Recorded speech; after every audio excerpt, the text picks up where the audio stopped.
Bonjour à tous et bienvenue en Allemagne, à Francfort, pour une nouvelle édition du Salon de l'Automobile.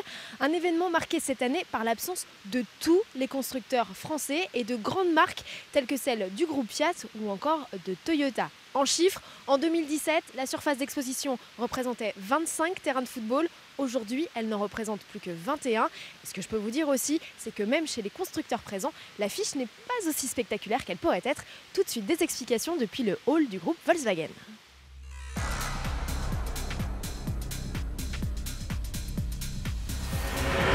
Je vous l'ai dit, la surface d'exposition du salon de Francfort s'est réduite et le nombre de modèles présentés également. Chez Volkswagen, chez Audi, on s'attendait à découvrir des modèles phares comme l'Audi A3 ou bien encore la Volkswagen Golf 8. Il n'en est rien sur le stand du constructeur de Wolfsburg. La star est 100% électrique et c'est elle, l'ID.3. C'est le premier modèle de la marque imaginé dès sa naissance en 100% électrique. Elle marque le début de l'offensive VV sur le segment des autos zéro émission à l'échappement. Le groupe compte en lancer 50 d'ici 2025. L'ID.3 se distingue des autres productions de la marque en arborant un nouveau logo au trait plus fin et une bande de LED entre les optiques avant. À l'arrière, la ligne de toit se prolonge par un béquet pour optimiser l'aéro. Son gabarit est donc comparable à celui d'une Golf. Ce qui évolue, c'est l'empattement qui s'allonge de 10 cm. Les passagers sont choyés, les batteries ont été implantées dans le plancher. Le moteur, lui, est à l'arrière. Le volume de coffre est égal à celui d'une Golf. Les similitudes avec le best-seller Volkswagen s'arrêtent là.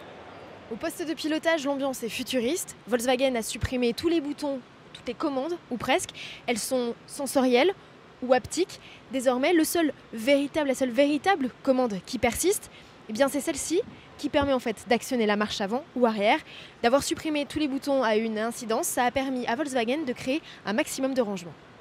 Deux niveaux de puissance sont proposés, 150 ou 204 chevaux. Les motorisations peuvent être associées à trois types de batteries offrant 330, 420 ou 550 km d'autonomie. L'ID.3 débarquera en concession début 2020. Volkswagen annonce un ticket d'entrée à moins de 30 000 € en Allemagne et 40 000 € pour la version de lancement First Edition. Volkswagen se frotte déjà les mains. L'objectif des 30 000 ventes pour son premier exemplaire était largement dépassé avant même l'ouverture des portes du salon. L'ID.3 détrônera-t-elle la Golf 8? Ça, c'est à suivre. Enfin, pour l'anecdote, sachez que le produit le plus vendu par le groupe Volkswagen n'est pas une voiture, mais une saucisse. Le constructeur en produit depuis 1973 et en 2018, il en a écoulé plus de 6,8 millions d'unités.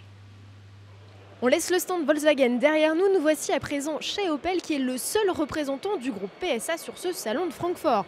Le constructeur présente plusieurs nouveautés mais la véritable mégastar c'est elle, c'est la Corsa de 6e génération qui partage ses dessous avec la Peugeot 208.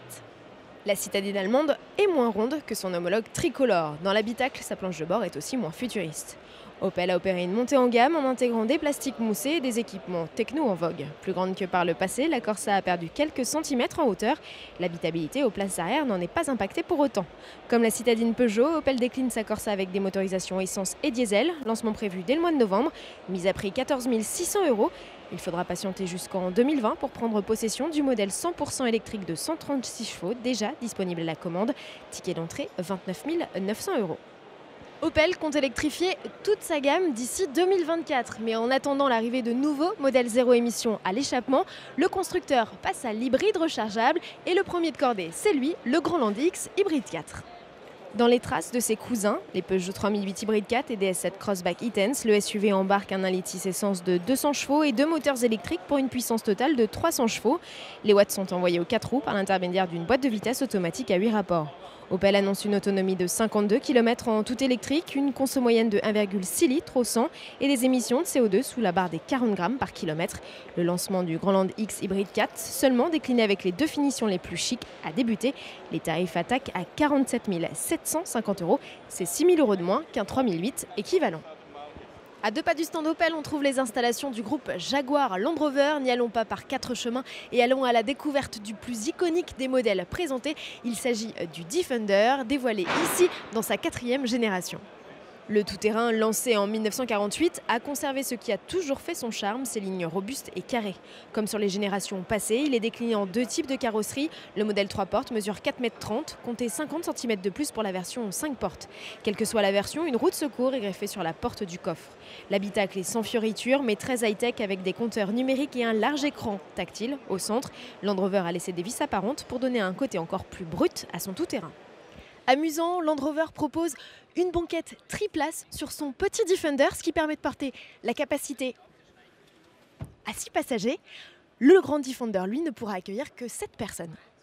Pour s'affranchir des terrains les plus hostiles, Land Rover propose 2 motorisations diesel de 200 et 240 chevaux ainsi que 2 essences de 300 et 400 chevaux.